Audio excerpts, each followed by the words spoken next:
everyone, and welcome to a brand new episode of the Jams Tea Podcast. We spin the jams and spill the tea. And this is a new record club episode where each week we talk about a new record that we haven't reviewed before.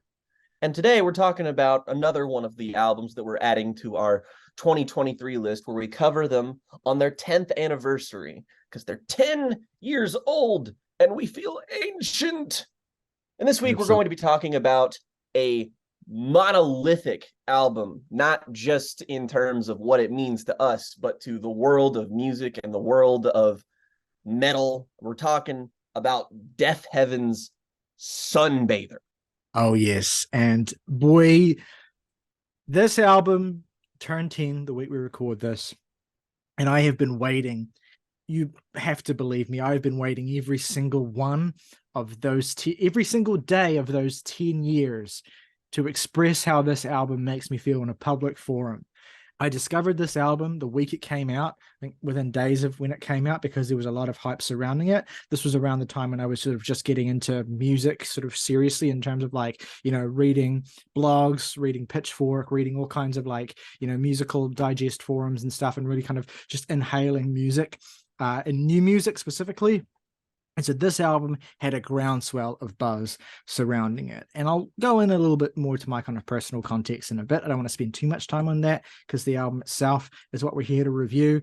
But if you know anything about this album, and certainly if you were aware of this album around the time when it came out, or just aware of alternative music discourse in general around the time this album came out, you'll know that this was one of the most critically beloved albums of 2013, one of the most listened to albums of 2013 within, I guess, alternative music circles. It was a real watershed moment for metal in alternative music circles as well, because with cultural forces such as Pitchfork, for instance, it's not as though they were dismissive of metal, but the kind of music that they covered and the kind of culture that they essentially represented an umbrella for didn't often dip into metal all that much, typically tended to revolve around things that were outside of the world of extreme music. But Deafheaven's Sunbather broke through. This was one of those albums that people who weren't all that into metal in 2013 listened to and loved, and it's an album that, in a lot of the things that it does that are quite musically transgressive, not necessarily original, but certainly breaking the mold and having a certain success with that mold breaking that a lot of bands prior to them hadn't had. It generated a lot of discourse. I mean, thank God this didn't come out today, because if you can imagine the level of discourse that this album generated in 2013, if you transpose that to 2023, it would be apocalyptic. It would create a black hole just sucking in matter surrounding this album. But as it was, the discourse surrounding this album in 2013 was already kind of unbearable. I mean, for people who were fans of the record, it felt like it was difficult to express what we loved about the record and why we loved it without being kind of painted with a particular brush of, oh, you're just a noob to metal. You don't know what real black metal is. You know, this is watered down, you know, yada, yada. There was a lot of backlash towards even from metal purists. And, you know, that's nothing new. This is the thing as well, is because the particular brand of metal that Deafheaven have worked with for many years obviously takes a lot from black metal, obviously takes a lot from a particular tradition of metal that is known for being very gatekeepy, for being very particular, and for being very staunchly traditional in a certain sense, where it's like black metal has an aesthetic, and this is what black metal sounds like, and we don't fuck with the formula that much. Now, to be fair and to be clear, black metal had been fucked with a lot by the time of 2013, and by the time that Deafheaven Sunbather represented the kind of crowning ascension of black gaze, that being the fusion of black metal and shoegaze that many bands had flirted with in the decades leading up to this album. You know, we've talked about bands in the past that take that Deafheaven owe a very clear debt to, bands like Alcé and Agalloch, for instance, who have always been on the more kind of atmospheric side of black metal, but have kind of melded shoegaze and even pop punk influences into that sound. Deafheaven, I think, took that fusion, took that kind of idea of the atmospheric side of black metal, the bass sort of aesthetics of black metal, and fusing them with shoegaze guitars, fusing them with kind of radiant, brighter chords, major keys, and melodies that evoke feelings of euphoria and triumph as opposed to pure despondence. Now, it's really easy to box Deafheaven in, and it's actually kind of complex to accurately describe what their particular fusion is. I mean, they are a more multifaceted band than I think they were initially given credit for. And a lot of the discourse surrounding trying to describe them and sell them to people in 2013 ultimately ended up reducing a lot of what they did. Because it's a weird fusion of eclectic influences from vastly different places, right?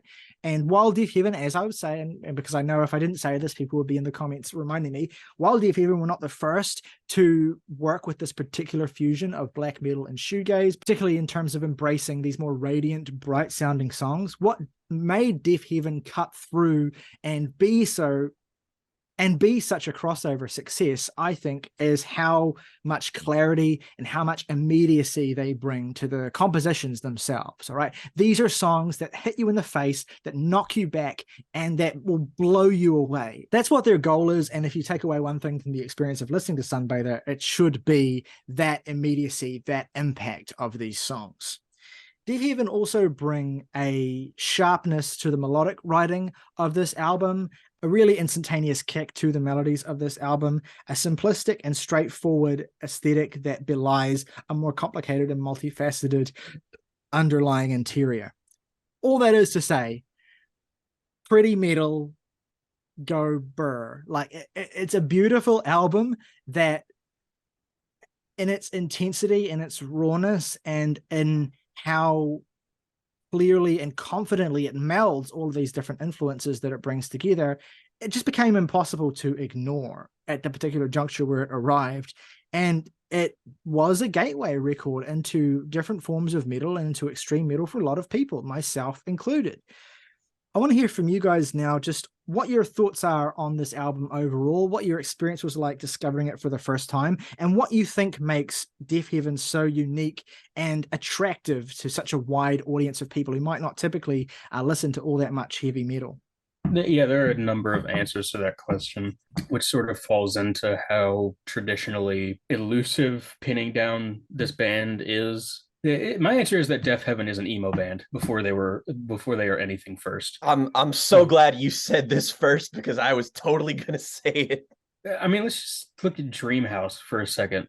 After the gnarly ascending riff that starts the song out, the core rhythm of it is this D to F sharp to G progression that is like so wholly indicative of Jimmy Eat World. Mm-hmm. I mean, I don't know if anybody's made a mashup of Dreamhouse in the middle, a wasted opportunity if they haven't. Lyrically, there's much to be said for the confluence of influences, but really, I think what gets overshadowed so often in the black metal, black gaze, not true cult, the death fell off after leprosy type of conversations that you get from albums like these and this band in general, what gets lost in that is the fact that melody is utterly tantamount to the identity of this band first and foremost, when the genre of black metal and the genre of shoegaze both have a tendency to rely on amelodic sonic choices. And I mean, to put it as simply as I can, I think it's the sort of the attitude and disposition, and particularly in the guitar work, the playing style of traditional black metal infused with proper melody and enough reverb to make Kevin Shields, flinch. Yeah, you make a good point. It's like, black metal and shoegaze, for all their differences, are both styles of music that play heavily on kind of atmospherics and are quite monotonous and tend to be kind of more about tone and impact than any kind of complex compositional style. That's not to reduce them. That's not to say that artists who work in black metal and shoegaze aren't good at composing and don't take a compositional approach, but just that the general aesthetics, if we're talking about, if you want to take a Loveless and, Blaze in the Northern Sky as being representative of those two styles, then, that's the kind of chief way I would describe those things. Is it's about the impact, it's about the effect, it's about the atmosphere, it's not about anything all that particularly complex. But what's the genius of Deafheaven is that they recognize, and again, I'm not saying that those two styles are necessarily lesser. We love plenty of black metal and we love plenty of shoegaze here. But what Deafheaven recognize is that there's only so far that you can kind of take those things aesthetically in terms of fleshing out a full sound. But what Deafheaven do is they take them for those textural elements, they take them for those atmospheric and emotional timbres that they bring, and then they place on top of them, as Morgan was saying, the tenets of a genre like pop punk or like a lot of late 90s, early 2000s emo rock music, right? And recognize that that can be the kind of central foundation of the songs themselves, of, you know, the melodies, of what the songs are about, the chief kind of focus. And the black metal and shoegaze stuff can be the coloring that kind of fills that in, so to speak. And that's what makes Sunbather so satisfying, is that you get and you can recognize a lot of those aesthetics of black metal and shoegaze that you know and love, but you also get them infused with a particular style of 2000s, you know, very bleeding heart, melodramatic rock music that fits so beautifully between those two styles. I feel like the most underrated part of Sunbather, really, I guess underrated isn't right. It's just something that becomes difficult to acknowledge because the enormity of the sound and of the experience is so crushing, flattening, overwhelming that it takes a while to kind of isolate and identify elements of music that you can traditionally be like, oh, this thing is causing this, and this is it's difficult with the storm that is this album's production. It is cleaner than a lot of black metal and hell than a lot of shoegaze, but it still blends everything together into this kind of semi-incomprehensible wall. That said, there are, at least from what I can observe within this very specific sound, there are subtle elements of counterpoint that exist simultaneously in any given moment throughout the entirety of Sunbather that create a dynamism that is constantly in flux. There's the wall of black metal and shoegaze guitars that is constantly cascading down as you are listening to this album, but the band is conscious of the fact that that isn't going to sustain a song itself. Maybe they're going to introduce a very melodic guitar phrasing that's going to come in and kind of guide you through the storm, as it were. Or they'll just kind of wait and space things out on the post-rockier bits of here, and then give you a line when you feel like you're stranded out at sea. And even within the band's rhythm section, like, which I don't know about you guys, we haven't exactly discussed this beforehand, but at least if I had to isolate what the most underrated aspect of Sunbather is, it's the fucking drumming. Because, like, you hone in on that, and these fills are insane shit. I mean, like, I've been saying for years, Daniel Tracy is one of the best drummers working in metal. Full stop. Every single time he's on one of their, I mean, every single album that he's on, he's just doing absolutely absurd shit. Even when the black metal stylings are dropped on the most recent record, Infinite Granite, he's still just bringing a black metal drumming style to that album, which makes it so and that might be ridiculous. That might be his best work to me. Yeah. And you feel that being accentuated in a way that a lot of the times the drumming can kind of get lost in the cacophony of these styles of music, or again, creates a sort of timbral texture that is meant to be kind of absorbed rather than isolated. But when you have it, and when this band hone in on the drums, somehow they're able to make a kind of rhythmic counterpoint to that with something like a more full-bodied bass line or something. And the way that these two things interact often create a kind of feeling like you're being pinballed through this. There are always ideas that guide you through the enormity of these songs. And when you tie that kind of musical expertise to the fact that these guys really know how to tell an emotional narrative through music, you get an experience that feels titanic, but you also get the feeling of how small you are and how wide and winding this journey they are leads you on. And when you couple that with a kind of emotional tangibility that isn't often super common in stuff like this, which is why I think the emo comp is so apt. Because it feels like the emo bands that were blending emo music with post rock at the time that this came out in 2013, for instance, like "The World Is a Beautiful Place" and "I'm No Longer Afraid to Die," for instance. But these elements just constantly, the musicianship is so excellent, and the actual thoughtful construction of the record is so front and center that it feels like a lot of this can be lost in the minutia of just shoegaze, black metal, big and loud. Well, and here's the thing, right? Is I think the reason why it's so difficult to escape the discussion of genre when talking about this album is not necessarily just that people are genre snobs, but also because Deafheaven make it make the genre fusion the core, like they make it inescapable. Almost every second of this album, apart from the small kind of quieter sections and breakdowns within these bigger tracks, you're almost constantly hearing two different aesthetics from two different worlds of music being thrown together. And that dynamism that you spoke of, Jake, becomes the defining characteristic of the listening experience of Sunbather. You are hearing almost constantly those tremolo-picked guitars that are so black metal, the blast beats.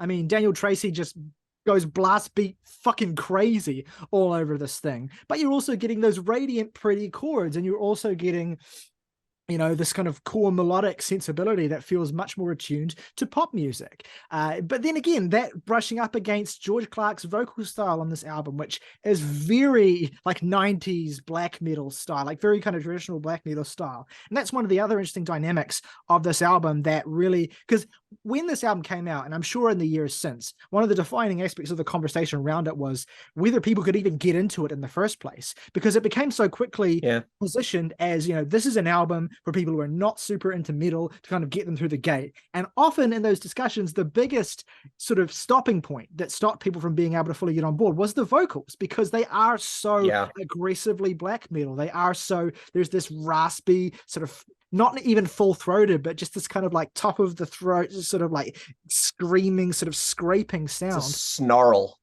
Yeah, exactly. You know, I mean, it's classic black metal vocal stylings. Yeah. Not at all dissimilar from like, you know, Dark Throne or Mayhem or what have you. It's a direct invocation of those bands, particularly the classic kind of black metal, like what you think of when somebody just says the genre word to you. Yeah. And that's what made Deafheaven so commanding, right? Was that they were actively kind of provoking by putting these opposite extremes right next to each other, this extreme classical black metal vocal style against this gorgeously pretty bed of beautiful sounds that makes the dissonance between those things so apparent, and for a lot of people so off-putting as well. And I think for a lot of the genre purists as well, it was like the daringness, the gall of that was one of the things that really kind of provoked them as well. But it's the genius of Deafheaven is the way that they make these extremes being pushed against each other not necessarily feel natural, because I think that would be too much of a stretch, but ultimately feel very appealing and feel very satisfying once you kind of get your head around the style they're adopting on this record. You know, and today in 2023, I can't imagine that to new audiences, Sunbather plays all that, you know, provocatively or surprisingly. So much metal now is taken from Sunbather. But at the time, you know, and again, not saying there weren't other bands doing this, but at the time, it felt genuinely awe-inspiring and bizarre and just completely impossible to ignore because of how different it was. You know, I've talked about Alcé and Agalloch, and I think there's definitely a train of influence there. But honestly, the band I think of the most when I listen to this is Envy. Like particularly that scream style pushed up against that really hardcore influenced sound. I think of Envy a lot while listening to this, because Envy obviously take a lot from post-rock as well. And that's another, throwing genres around, that's another genre Deafheaven clearly take a lot from, particularly bands like Godspeed You Black Emperor. I would say the biggest post-rock influence on this record. And so that concoction of influences was irresistible to music journalists in 2013 and soon became fascinating to audiences. So, okay, we've talked a lot about the album generally. Let's get into the music itself. I mean, Dreamhouse came out, I think, earlier in 2013 as the lead single. I didn't hear it until I listened to the album.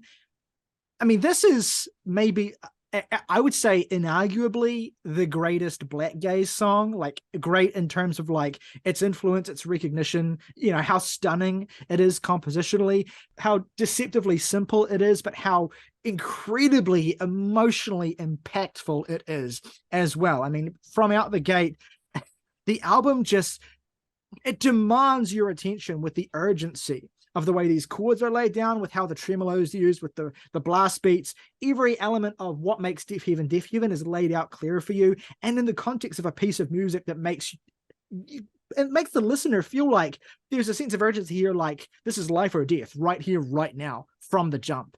I mean, how does this song make you guys feel, and what do you think of this track? What does this make you feel? Like you think I can pinpoint one emotion to describe my reaction to Dreamhouse? Oh God. I feel like we'll both, or not both, all three of us will probably inevitably go into the fact that I feel like more than a lot of some of our favorite records, you really, really remember, at least if you connect with it anyway, you really remember the first time you listened to this album. Like, no matter when it happened, no matter where it happened, how mundane or extraordinary those circumstances may be, you remember exactly where you are. And I can remember the first time I heard this in its totality in 2020, back when it was a couple months after we had started the podcast, even. And I was sitting in my bed in my room, and I just threw this on because I was just like, I've listened to a little bit of this in the past, but I've never actually did a dedicated full listen. And I like Black Gaze so much that, like, what is wrong with me? What am I doing? What's happening here? So I just threw this on, and yeah, you're immediately overwhelmed by just the scale of the song. But it's that moment where the main guitar phrase in this song just kind of breaks through the fog of the rest of it, that you really do feel like something has leaped out of your headphones and grabbed you by the shirt and pulls you forward, and is just like, you are going to feel some shit for the next hour. And reader, I felt some shit for the next hour. That guitar phrase, like, we talk a lot about how this album tonally, despite being like unmistakably of black metal and of these genres that are very traditionally associated with being dark, murky, all that stuff, with how bright this album is. I mean, from the album cover alone, like, look at just the sort of pink haze of it, and look at the way that the title is arranged in these neat, stylized, but like serif letters on there. And it's like, this aesthetically is everything that black metal has never been. It's never been bright, never been saturated with color, and it's never been this thing that's easy to identify or isolate. Those black metal logos are just like this fucking mess of what looks like scar tissue, and it's unreadable.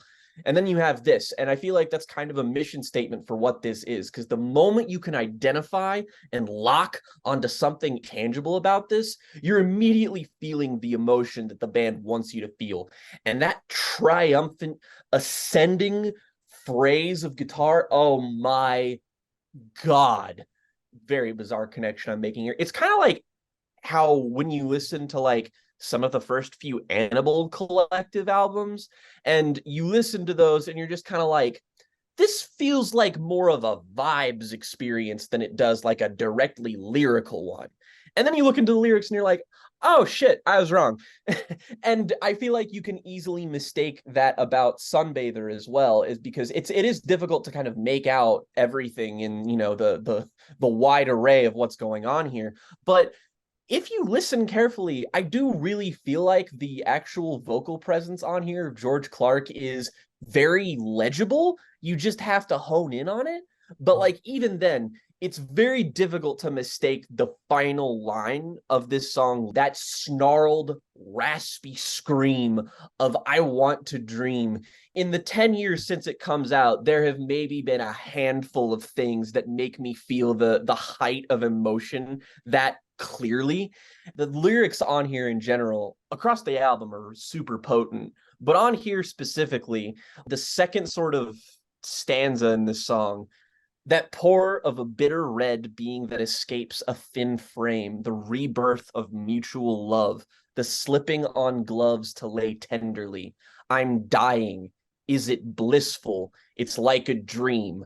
I want to dream. And if that isn't the most emo shit you've ever heard in your life, but also just, God, what a visceral image that it paints for you just right off the bat. It's so angular in a way that the rest of this album isn't, that you're just kind of forced to pay attention and feel that in. I like, my introduction to Black Gaze is always going to be, I'll say, Kodama. Like that's going to be a pivotal album for me forever. But in terms of what music speaks to me, Sunbather's kind of unparalleled, and I'd be lying if I said that isn't like at least, not to diminish the other songs on here, but that's like 95% because of Dreamhouse.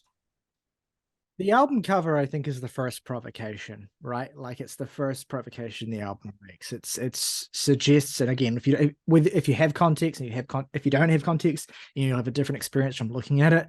But knowing that you're going to be getting essentially a record that heavily trades in extreme forms of metal, but brings that into this world of kind of shoegaze and emo and pop music, that album cover is iconic, right? And it's deliberately selected to evoke the visual sensation of staring at the sun with your eyes closed, and the kind of like the sunlight through skin.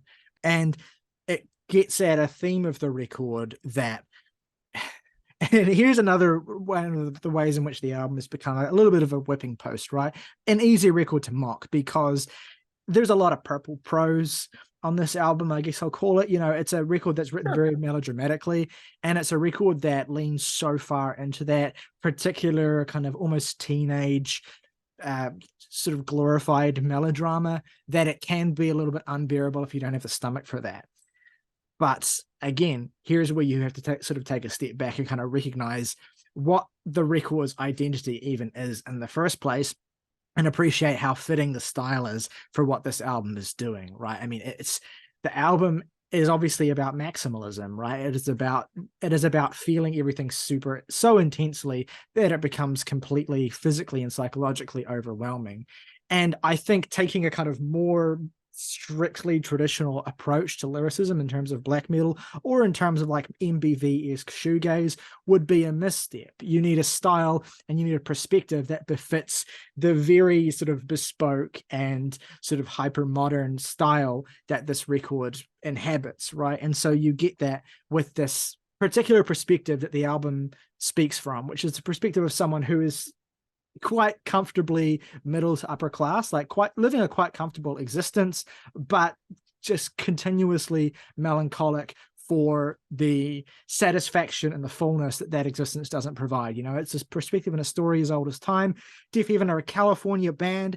It's a California album through and through, and that core theme that the first two major pieces of the record, Dreamhouse and the title track, explore is that sense of having objective comfort, but feeling lonely, but feeling empty, but feeling hollow, and only knowing to lust for things that are images and things that are equally hollow, but thinking that they will help you, thinking they will give you something, having lived and grown in such a shallow existence that nothing but shallowness to look for, right? And ultimately realizing and being torn apart by how little that gives you, how unsatisfied you remain. I mean, it's not something that a lot of people are necessarily going to relate to, but I mean, it's the kind of thing that is a perspective that admittedly a lot of the music we talk about adopts as well. It's just that Deafheaven takes it in a more extreme way.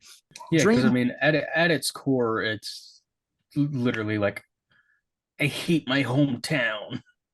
And it's a particular kind of angst that feels very teenage, that feels very, actually, it feels very like 1920. You know what I mean? It feels very like you're still kind of a teenager, but you're also kind of being thrown loose into the world. You have these sorts of comforts that you can fall back on. You have parents that will provide for you. Ultimately, at the end of the day, but you have this lingering sense of guilt and weight. And you get a sense of the source of that guilt, and you get a sense of the transmission of that hollowness as the album goes on into songs like Vertigo and Pecan Tree, which we'll get to.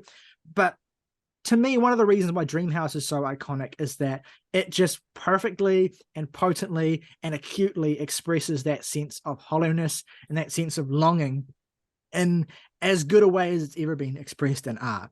You know, the idea of getting lost in a dream of idealized wealth and beauty. And the music complements and expresses those feelings beautifully. I mean, if you like pay attention to the way that these pieces are composed, there is an emotional development through the way that these songs progress, through the way that the guitar parts change, through the way that these songs are built, that show you essentially the journey that the narrator of this album is going through emotionally.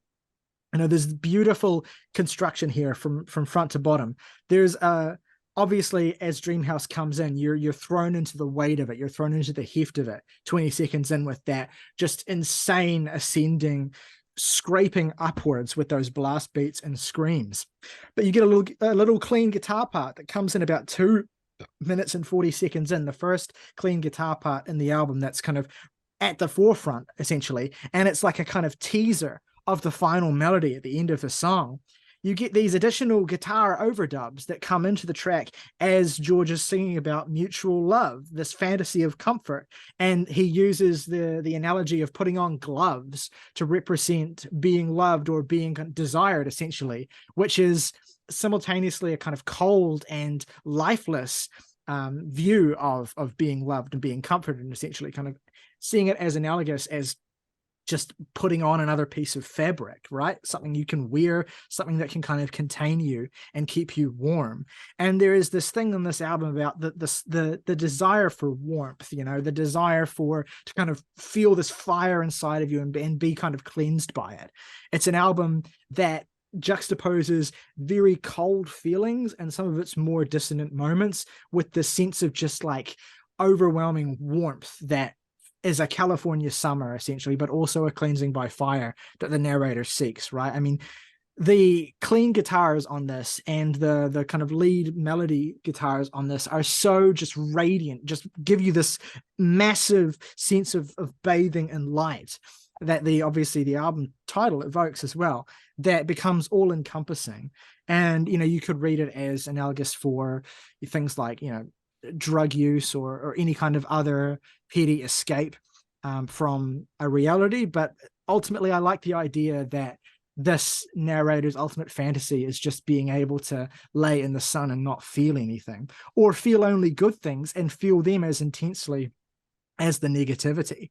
And yeah, and then you get the finale of the song, which comes in at 5:51, the crushing weight of those almost static crunching bassline chords that are then given flight by those big melodic chimes that come in at 7:24.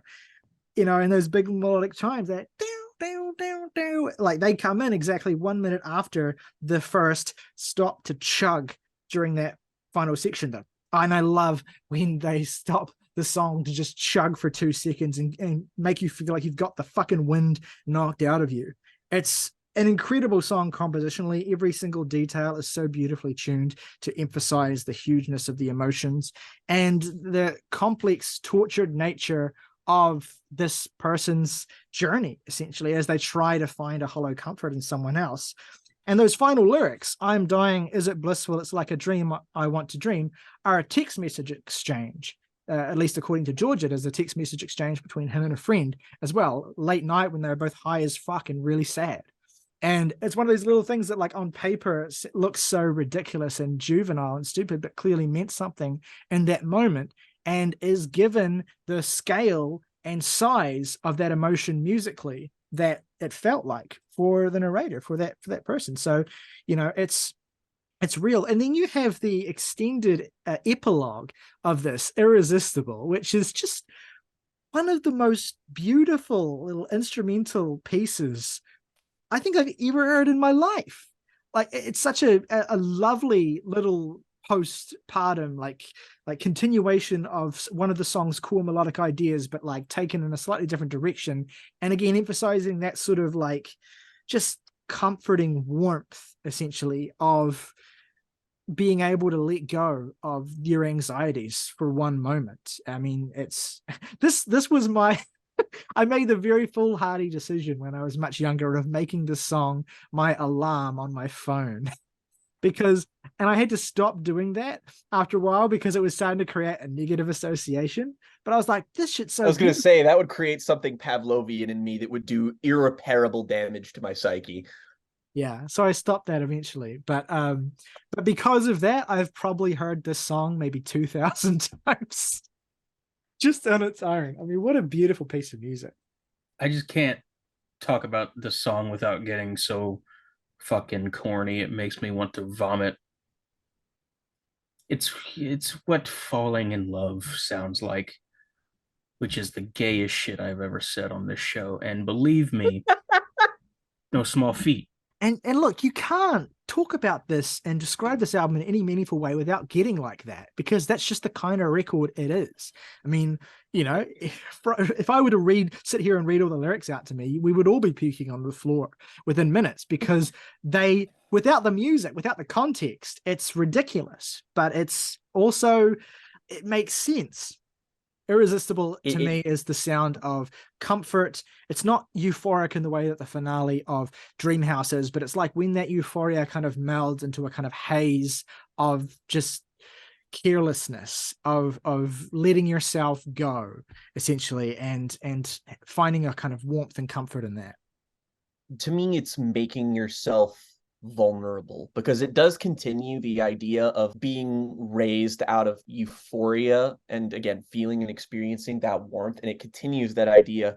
But like, this is some of the saddest sounding shit I've ever heard, but like, that's not only what the song is. It complicates things, it muddies the waters a bit, and perfectly kind of prepares you for the album gradually kind of pulling the rug out from under you with this feeling. It kind of subverts itself as it goes forward to sort of prepare you for, you know, sinking to the depths, for it to ultimately rise you from the ashes at the end. So it's a perfect kind of transitional moment in that it is compelling in and of itself when you isolate it, but it also just kind of works structurally. And I think that this album has some of the best arguments for like transitional tracks, or just like the idea of the instrumental interlude.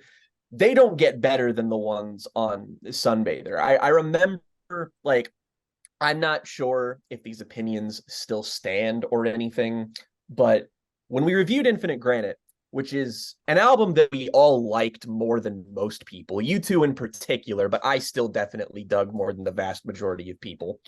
But when we reviewed that, I remember at the end, Riley, you said that you thought that album was like the best constructed Deafheaven album.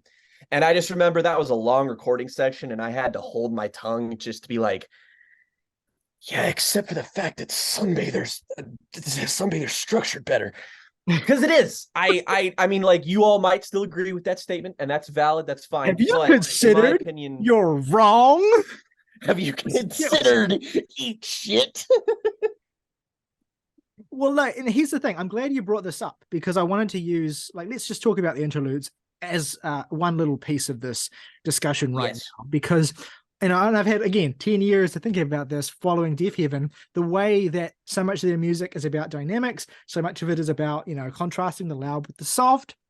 How do you have these sections that, you know, build so much intense euphoria and complicated emotion, and how do you make them land really hard? You have to have juxtaposition, right? So Deafheaven always understood that at the nature of their album construction, there has to be these moments where you're allowed to breathe.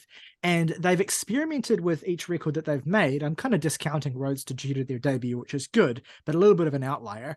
But with this record and each record they've made since, they've kind of experimented with, okay, well, how do we explore this dynamic? How do we explore this need for juxtaposition? How do we kind of structure our albums to have these moments, and how do we make it make sense? So with Sunbather, what they did was, okay, we have 3 interludes and we use them to separate the 4 main songs, right? We have it very discrete, right? We have the pieces themselves, and we have these core sort of interstitial moments that allow you the reprieve. With New Bermuda, they kind of did away with that, and they put the reprieve moments within the songs themselves, sometimes as outros, and sometimes as kind of intros, even little bits of moments within the songs themselves. Ordinary Corrupt Human Love, they kind of melded the two. You had interlude tracks, but they were a little bit more fleshed out, like the one with Chelsea Wolfe. And they also had a lot more of those sort of pretty intro moments that were more extended. I mean, I think in a lot of respects, for people who aren't prepared for the heft of this album, Ordinary Corrupt Human Love is maybe one of the best intros to Deafheaven you can get, because it is so dynamic in a way that makes the more traditionally accessible rock side almost as equal in presence as the metal side. And then Infinite Granite, and doing away with the black metal stuff almost entirely, it just made the need for dynamics less overt in the case of that album. It was much more of a kind of singular, flowing single piece of music. So, so yeah, the contrast and the dynamics, I think, are more obvious, and the separation of these major pieces more clear on Sunbather. I think the interludes each work beautifully. What I like about them is that each of the three interludes has a very different emotional tone and feel, and what it beautifully does as well to accentuate the structure of the album, which to me is an album that starts off at its most euphoric and gradually sours into a place of depression, self-destruction, and ultimately self-loathing. I mean, it's a very downward spiraling album emotionally if you really look at it like that. And the interludes reflect that as well. I mean, Irresistible is that beautiful comfort that we talked about. Please Remember, which has a vocal feature from, I don't know how to say it, Nij, the Alcé guy, does the spoken word reading of Unbearable Lightness of Being on this song. And under this kind of very eerie sort of reversed guitar sound that ends up kind of being corroded by noise and evaporating into a plaintive outro. And then you have Windows at the very, as a kind of like calm before the storm, which is the most despondent of the three. Very Godspeed You Black Emperor, very kind of dour and unpleasant, right? So real, the car is on fire and there is no driver shit. I mean, there's literally like a kind of spoken word recording of a drug deal, right? Which feels very BBF3 off of Slow Riot, Godspeed sort of tone. And the downward spiral is what I thought when that little part dropped. I mean, it's just like that's the climactic second to third act transition where you hit the low point and you do some bad shit and you are taken to the worst place imaginable. Yeah, so that's kind of what the interludes do structurally for the album, is that they just make those musical sections more disparate, more differentiated, but also kind of give you a moment to reflect on where the tone of the album has moved to compared to where it was.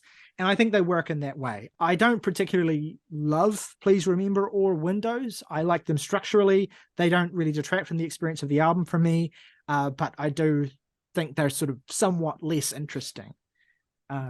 Admittedly, I do think Windows detracts from it just the slightest bit for length reasons, especially because that the last three songs on the album are such a gauntlet unto themselves that I'm like, this could be, I understand this purpose, but this doesn't need to be 6 minutes long.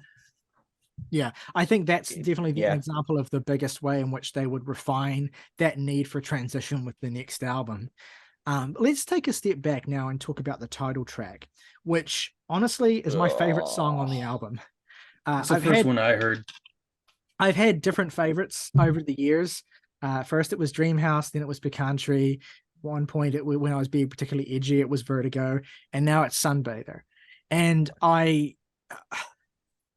think this is my favorite because to me, this is the one I find most emotionally overwhelming. And it's partly to do with the lyrical content and the themes and the ideas, but it's also to do with how the core musical idea of what Deafheaven do that was kind of laid out in Dreamhouse is so much more emotionally murky and complicated and ultimately devastating in this song. Again, I do think that each of these four pieces successively gets darker and more morose and more hopeless as the album goes on. But there's something about this point where this the musical tone of it is torn between this hopefulness, this desire for triumph, and this kind of subsuming darkness that's bubbling underneath, that makes this the most devastating song for me. The opening section of this, like just when the song comes in, it's some of the most cavernous sounding music I have ever heard. The soundscape in the intro of the song is just mammoth. To me, it's always like made me feel like it sounds like warring gods staging a battle atop planets in a kind of celestial amphitheater, right? Like it's just vast, and you feel the sense of weight to every single thing that's happening. But at the same time, the weight contrasted with the space. Again, the blast beats being added in as the section goes on to kind of add the sense of gravity to the events that are happening here musically. Again, it's before any of the lyrics even come in. You have more specific narrative exploration of the ideas of dream house, of driving, of longing. You have kind of the most iconic, apart from the outro to Dream House, you have the most iconic lyrical passage on this album of George sort of driving through the kind of Beverly Hills or wherever it might be, and kind of just gawping at the excess and the wealth and wishing he could kind of be a part of it, but only in the sense that he sees it as this idealized image, that he wishes his life could be that simple. He wishes that he could be as careless and carefree and as meaningless ultimately as some girl he doesn't know sunbathing in the backyard. And yeah, and that sense of tactility that the lyrics bring here, gripping the wheel, sweating against the leather, watching the dogs twist through the wealthy garden, and this romanticism that comes through, but it's a kind of toxic romanticism. It's a kind of unachievable, unattainable romanticism. You get the feeling he's kind of teasing himself by engaging in it. And the intangibility of it, like the complete inaccessibility of that world to him, ultimately leaves him kind of receding into this kind of, again, very brusque poetry, this very over-the-top melodramatic, sort of Tumblr core poetry of gazing into reflective eyes and crying against an ocean of light. There's ways in which this song plays with structure that takes the core elements of Dream House and moves them in a new direction. Like at 2:47 in the song, you get the drop to quiet with a sort of plaintive guitar part, same as you did in Dream House, except much earlier in the song than you'd expect. 3:58 on the Ocean of Light line, you get this beautiful clean melody that's kind of similar structurally to what happens in Dream House, but it leads into something that's much darker, because the lust of this song, the kind of desire, the vision of a utopia that George outlines, that he kind of longs for, gets darker than it does in Dream House. It becomes masochistic in certain lines when he talks about his back shivering for pressed granite nails, and then fully self-loathing.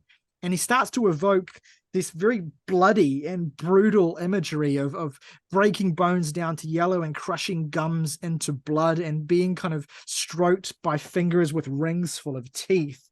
I love the way that the emptiness of the longing in the song so quickly curdles into the self-loathing and the self-pity for even engaging in those thoughts to begin with. It's a really just emotionally devastating song. I like how the progression of this album kind of moves. It's with a certain synergy, but it also does it in kind of deceptively simple ways. Like the thing I noticed about this on my most recent re-listen is that as this, gets darker and darker and kind of plunges you further down into that downward spiral, lyrically, musically, even, I would argue that pretty much each track manages to reflect the sort of difficult, grinding darkness, like especially on something like here, because lyrically it's like you have all of these ideas that make you feel claustrophobic and cluttered, and like something is pressing into you, making you feel like increasingly uncomfortable.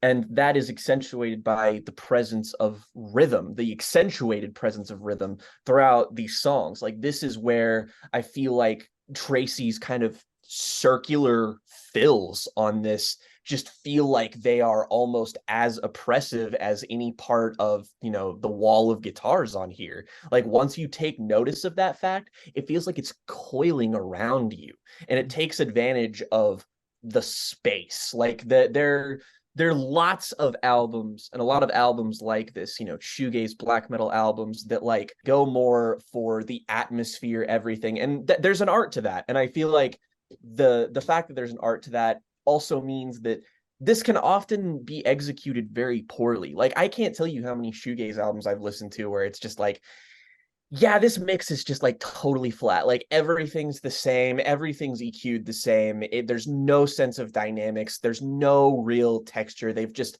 sanded off everything in the name of like making a wide, big sound palette. And it does nothing. Whereas Deafheaven know just how much texture to give all of their ideas to make you feel everything, but also to make it feel enveloping, or when they want to make it feel suffocating. There's this, so the song just curdles into this darkness towards its midsection. But what I love about the way this resolves is that, again, it's not a song that completely capitulates to fully spiraling. The thing that really makes it, a fucking 12 out of 10 is the finale of this song, which you're set up for this crushing, hopelessness. But there's a fucking defiance to the way this ends. Like there's the rise of it, the heft of it, the reaching upwards in the melody, and then the kind of falling back downwards. And the lyrics as well. It's 5 a.m. My heart flourishes at each passing moment, always and forever. That's not despondence. That's, that's a pleasant image. That's an idea. That's an admittedly very melodramatic, expression of hope, an expression of willing yourself to move forward. And just the way that the guitar rises with it and then goes down into that just guttural, brutal place with always and forever, just it completely empties me out 100%, wholly and completely. And I'm grateful for the reprieve of Please Remember and then into Vertigo as well, which is the longest piece on the album, and also begins with the lengthiest stretch of quote-unquote soft music. Though the main chordal idea is quite sinister still in the first section of the song. Again, we're basically at a point of no return with this track, essentially, where the, I guess, prettiness and comfort of the outro of Please Remember is basically the last time on the whole record that you hear anything that I would describe with positive adjectives, From Vertigo onwards, it's all a downhill slide. And while true metalheads might be waiting for the song to explode, there's actually a lot that's happening that I find very beautiful and very interesting in this opening section. There are these electric guitar leads in the first section of Vertigo that remind me so much of Agalloch. Like they have that kind of like siren-y sound that Agalloch's guitar leads have on Ashes Against the Grain, and obviously that's a fucking crack cocaine sound to me. That just really line up so beautifully with the kind of portentous, doomy feeling of the music. I like the way that as the section goes on, it actually slows down. The tempo kind of slows down. The atmosphere opens up. It gets a little bit more dramatic. The whole thing kind of has the feel of like an operatic overture, like a kind of a section before, the main event, essentially, where you're getting like a musical representation of some, complex emotional battle that's going on. The tone is tortured, cold, and claustrophobic once the heavy metal sections come in. Blast beats in those sections of the song are basically near constant. It's just brutal. Honestly, when this song gets going, it's upsetting to listen to.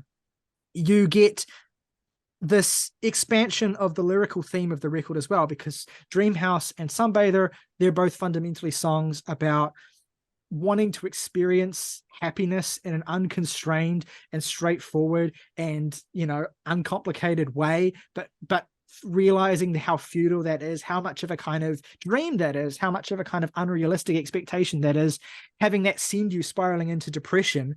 And then Vertigo in combination with Pecan Tree as well, is kind of reflecting inward and looking at all the different ways that made you fucked up in the first place, right? There's a lot of themes in these songs of growing up broken, particularly in Vertigo.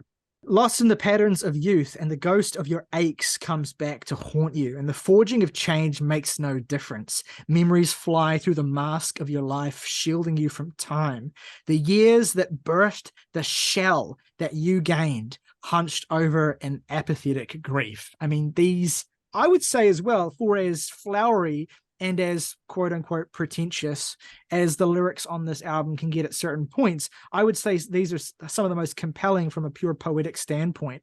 I find these lyrics to be just utterly breathtaking and beautiful. With a disregard for steps except the one taken back, perched up on a rope, crafted in smoke, a sword-wielding death that buried your hope, focusing on light through the blinds, a slave to reality under a monarch in the sky.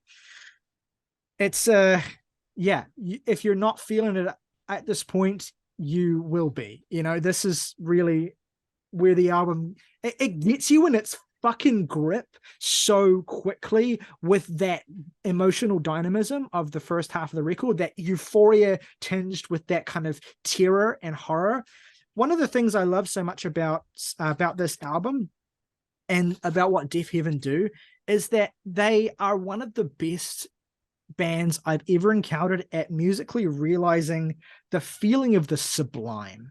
And that's a great feeling. That's a really, really interesting psychological and emotional concept, the idea of the sublime in terms of what that is and how it affects us, ultimately being, you know, being confronted with something so all-encompassing, so unknowable, so completely beyond the scope of our comprehension, that we feel this mixture of utter terror, like complete horror, but also attraction and awe and fascination. And Deafheaven capture the complicated emotional tone of being witness to the sublime as well as any band I've ever come across. And the way that they lure you in with that feeling of the sublime, with that feeling of the terror mixed with awe, and then gradually just kind of pull you down into the depths of despair with the progression of the album is, you know, it's a brutal trick, but it's done so well. You can't really pick favorites on this album, like so much more than any other album we've talked about. It's just like isolating any part of it feels wrong. So I won't say that Vertigo is my favorite song, but it does feel the most immersive. It's the center of the album. It's at like it's midway in that descent. But I love what Riley said about how this band captures the sublime, how it captures the euphoric. But I would also argue that the further down the spiral they go on this album, that inherently invites the idea that they could easily channel the dysphoric as well, which is why I would like to posit this song. I mean, here's the thing with this narrative and the way this album is written is that this is kind of like an underrated breakup album, sort of, but it's really more that just the narrative of the descent is more so specific to George, I'm sure, and very vivid in its depiction of that spiral. But at the same time, it's also general enough to sort of fit whatever kind of narrative that you may be feeling internally within yourself and kind of project it onto that. It's really easy to find yourself in the broad strokes of this album. And Vertigo in particular has some lyrical passages that I find particularly evocative in terms of its relation to potentially body and gender dysphoria. I mean, think about it. Just for things like the years that birthed the shell that you gained, hunched over in apathetic grief with a disregard for steps except the ones taken back. It's talking about the progress you make with yourself and how it only feels like you acknowledge regression, that you acknowledge something that no matter how far along you get, it only feels like you feel the negativity, and it's projected, it's anchored, it's just beholden to that image of that shell, that idea of your projected self, the self that you see when you pull back. You are the ghost in the machine, and you have to look at the machine.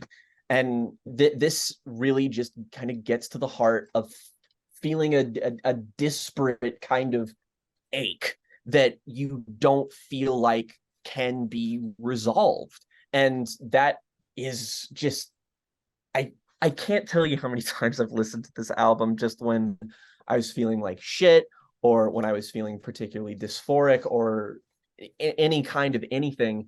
And it doesn't necessarily make for a cathartic experience, but it externalizes the internal with a way that you recognize, you get on that wavelength, and you're like, oh my God, it feels like this music understands me. I completely agree. I mean, more than any other song on the album, this is about being stuck. It's about kind of being fixed in one place. Be the kind of hope that you once felt, with a kind of sense of escape that you once looked for, is kind of just completely gone at this point. But you have neither upward nor downward to go. You're just kind of suspended in it. And I love the finale of the song as well. I mean, there's different emotional tones to each of the 4 big finales on this album, but this is one of the most crushing and one of the most sort of despondent to me. There's an almost sludgy quality to it, except, you know, with the tremolo guitars you would never get in a sludge metal song. And just this lyrical pattern of, you know, lost in the patterns of youth where the windows shine brightly back at you. Like, I love that little bait and switch, like the idea of being lost in a kind of pleasant memory, perhaps, or at least lost in a kind of safe memory of a kind of beautiful view that ultimately turns into something that it's not a beautiful view. It's just a burning light that's kind of, you know, blinding you, essentially. And it's complicated, you know, it's hopeful in a certain sense, but it's tortured still. Then you get a really interesting thing that happens at the very end of the song, which is that the musical idea changes halfway through the finale, and it picks up into something that's more complicated. It's hopeful, but also still tortured. There's an uplift that happens here, and it's hard for me to interpret that. Maybe it's accepting a false sense of being saved by officially just shutting out the real world and shutting out your guilt, or maybe it's a kind of comfort and a kind of calm and a kind of relief that comes from deciding to leave it all behind, even, you know. And it's a particularly dark interpretation, but yeah, it's one of the most compositionally accomplished songs on the whole record. So yeah, it deserves all the love in the world. And then you get Pecan Tree, which this was always the one that got me the most. You know, as a teenager, this was the one that was the hardest to listen to, but also the one that I was most obsessed with for quite a long time, because the particular kind of pain that the song made me feel was addictive. I still struggle to listen to it, to be honest, without getting like overwhelmed by emotion. It builds on that theme of a kind of broken upbringing, kind of growing up, just unable to kind of reconcile the heartbreak within yourself. And it explores the roots of that, not terribly specifically, but within the context of a father-son dynamic that suggests ideas of wrestling with masculinity that I think certainly fit, Jake, with your gender dysphoria interpretation as well. I was going to say the same thing. There's it's not even necessarily that this is a song, you know, about here's how shitty my dad was and here's how he completely permanently fucked me up in these specific ways, but it is just recognizing the toxicity that you never chose, that you could never escape as a child, that kind of ultimately infected you in some irrevocable way that you will forever be struggling with.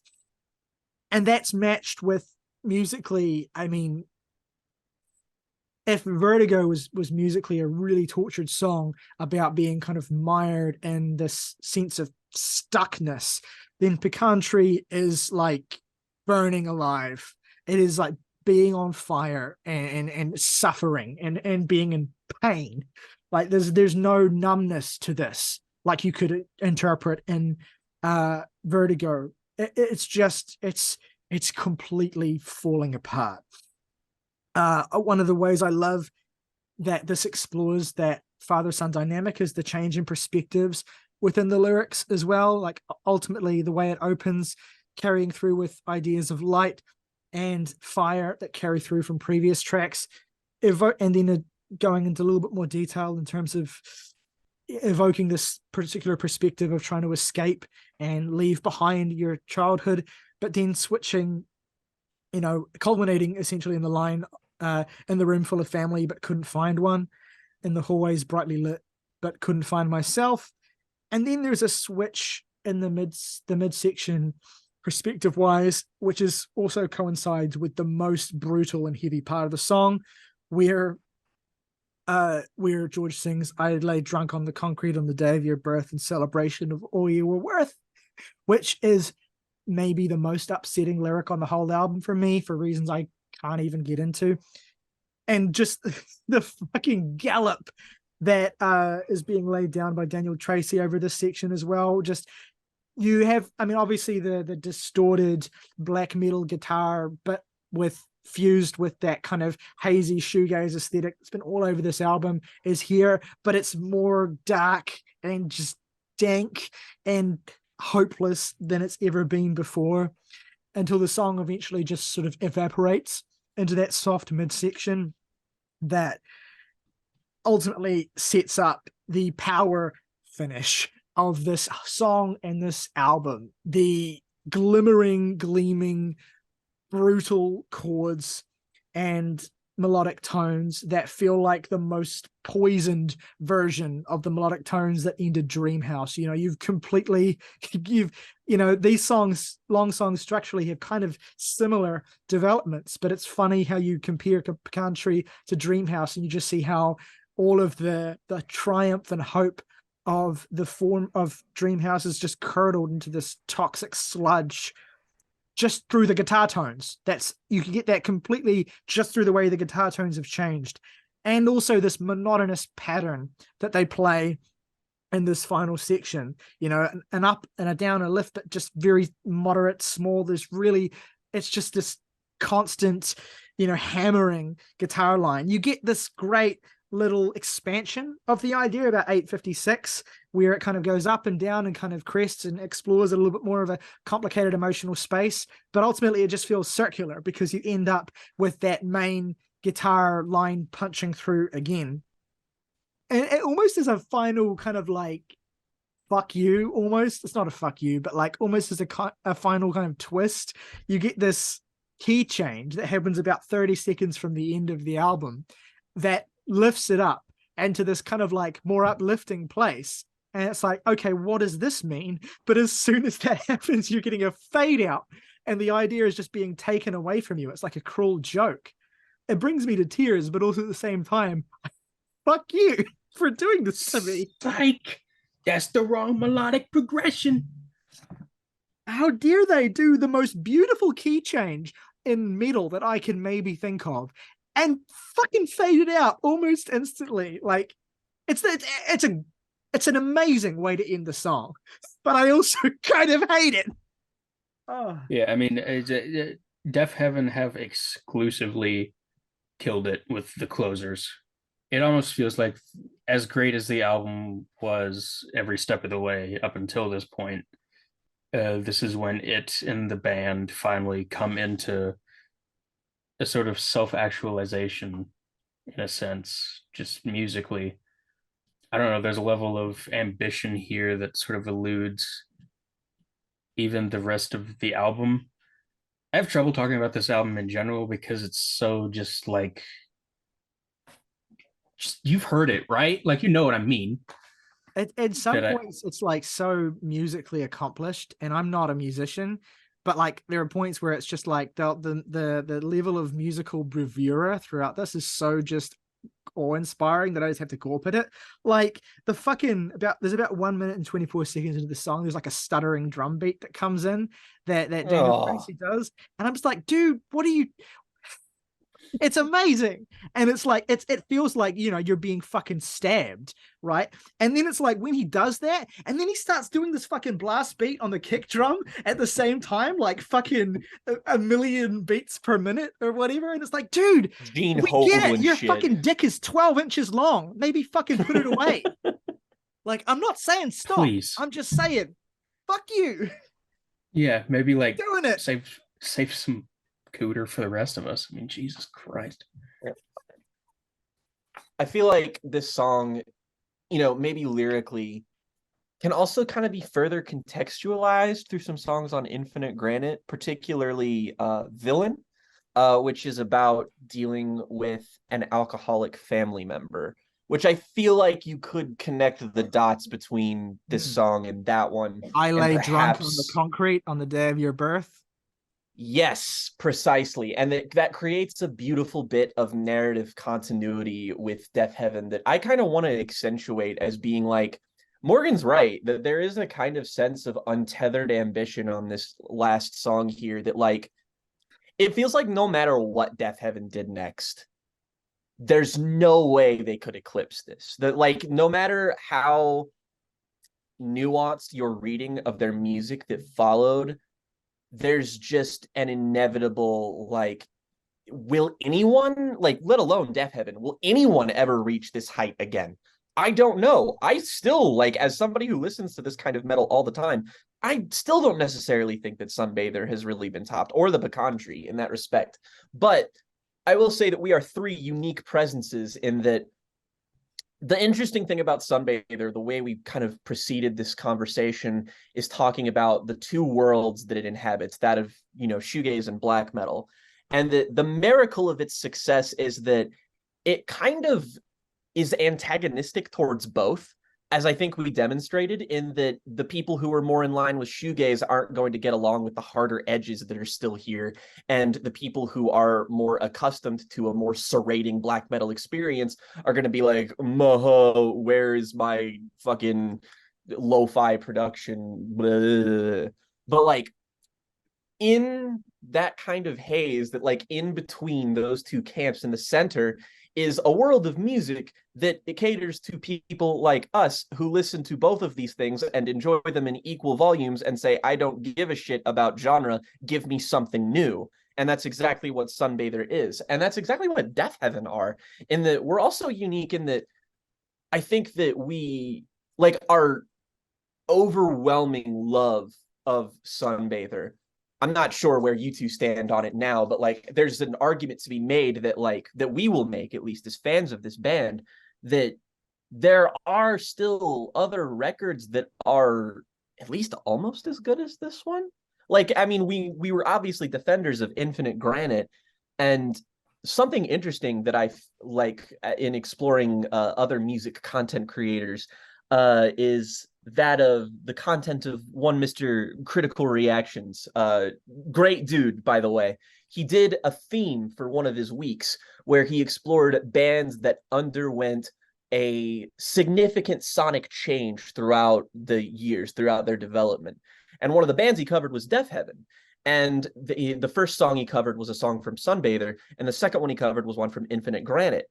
And, like, the first thing he said when he was done listening to that song, and he's like an actual composer, so he knows things about music theory that we obviously can't verbalize or put into so many words, is that he was just like, there's not a lot different here. He's like, they turned down the reverb, and certain elements of their earlier music aren't here, but all of it's still the same. And I'm not trying to, like, come down on any type of person just because I feel like with a band this specific, their appeal is inherently limited, and Deafheaven have boldly, I think, chosen to not do Sunbather 2. They have moved to a distinct, different place every time they've made a new album, and that's why I love them. Even though, technically speaking, I have liked each album after Sunbather a little bit less, they're not a band that I think is on the decline at all. They're just exploring different possibilities. Like, they're blending different things together, and they are they could write out the success of Sunbather. They could just make a bunch of albums that sound exactly like this. And critically speaking, they would probably be more favored. They would probably have a fan base that is like a little bit more dedicated and less wishy-washy than they are, just because, again, albums like Infinite Granite alienated people. Like, I don't really know many Deafheaven fans at all, other than you guys, that like that album. I mean, I've seen like lukewarm defenses, but it's like nobody. But that's the thing, is that I feel like you can't count them out. Like, I'm less hot on that album than you two, but I'm no less excited to see what Deafheaven do. For as acclaimed as they have been and very indie blog centric as they are oriented in the sphere and the places that kind of propped Sunbather up as a great moment in alternative music, they're probably a band that's destined to have a very underrated catalog of albums after this. I'm no less excited to see what Deafheaven do next than I am a band like Panopticon, which I think have been, shitting masterpieces for the last decade, basically. So, one of the things that's true of Sunbather, I think really true of a lot of albums that kind of meet their moment and become defining of a particular sound or defining of a particular moment, is that, the context of the band's career, particularly if the album, which it often is, tends to be earlier in their career, often is, defined by the shadow of that record. This was, of course, the second Deafheaven record, not the first, but ultimately every record they've made since has felt like, to some degree, a reaction to it. I mean, New Bermuda is interesting because that record is the most similar to this of any of the other ones, I suppose, but it's simultaneously more heavy. That record has a much more black metal production style, but it also has more violent shifts into embraces of kind of softer dream pop and that side of thing as well. So it's kind of like taking the dynamics of this and making both ends of it more extreme. And then Ordinary Corrupt Human Love is kind of like peering back some of the harsher edges and really kind of leaning into that dynamism in a more sort of moderated way. And then Infinite Granite is bringing things more to get closer together and evaporating that dynamism more and more. And it's just an interesting kind of a perfect arc just with those albums. An interesting way in which their careers developed, and it does put them in an interesting position because it becomes difficult for me to judge where they'll go next. But yeah, just to reflect as well, it's a record that still captivates to this day. It's a good thing, in my opinion. This is a record that people still argue over, even if it is universally, well, not universally, even if it is very, the vast majority of people who've heard it do love it. It's still a record that inspires debates, discussions, arguments. There's still a band that captivate people. There's still a band that feel like a big part of the conversation when we talk about metal, even though hilariously they may no longer even be a metal band. They still inspire these conversations. And, the one thing that I want to shout out as well that I haven't already shouted out, and we've kind of alluded to this in the sense that the record has these hugely harsh elements as well, but it's met with a production style that's very refined, that's very hi-fi, that puts these things in a very sort of IMAX size scale that ultimately is even more of a rejection of black metal purism. And that's thanks to producer Jack Shirley, who's like the band's Nigel Godrich basically. He's a core part of the Deafheaven sound, and as much as any of George Clark or Kerry McCoy or Daniel Tracy are. I mean, he produced, I think, every record of theirs except for Infinite Granite, which he is still an engineer on. And so, yeah, I wanted to give a special shout out to Jack Shirley because his style, the way in which he's able to, again, because we talked about, this is the dynamics are extreme. You're throwing together aesthetics that should clash in a violent and ugly way, but don't. So it's really miraculous how well the band are able to put these things together. And a huge part of that, I think, is Jack Shirley. So shout outs to him.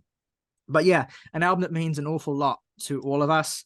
I didn't even get to this particular biographical detail, but the day I first heard this, just after the album came out, was the same day that I experienced my first ever breakup as a teenager. And it was a really heartbreaking one as well. Like, we'd been going out for like 10 months and it was brutal. And I just happened. That's like, oh yeah, the day my marriage ended is the day that I also tried heroin for the first time. Oh, look at that. Well, yeah, it just happened to be this day because I had heard this record was great and I heard it was loud and I wanted to put it on. And it's been tethered to my heart ever since, as corny as that is. This record is easily one of the 5 or so most influential on my life in terms of how influential a musical album can be. This is a moment for me, and always will be. You know, as long as I live, it will be the day I listened to Sunbather, the day I heard this for the first time, and had my world irrevocably expanded at the same day as my heart had been torn to shreds, will always be a part of me. And I think is a huge part of why I connect so much to the overwhelmingly ridiculous melodrama of this album, because that's just, I relate to that very, very deeply and very, very closely. And so, you know, it'll always be a part of me for that reason. Let us know what this album means to you in the comments below. Let us know what your relationship with this album is, if you've had it around for 10 years like me, or if you're newer to it. Let us know where you fall on it. Let us know what you think in the comments below. If you enjoyed this video, please consider giving it a like and subscribe if you haven't already. Both those things help us out an awful lot. If you want to go above and beyond and support us directly for just $1 a month, you can become a member of the Jams and Tea family. Get your name on the title call of every video on this channel. Plus, if you want to recommend us some music to talk about in a Jams and Tea Now episode, your recommendation will go to the top of the pile. Until next time, though, folks, rock over London, rock on Chicago, copper tone, tan, don't burn.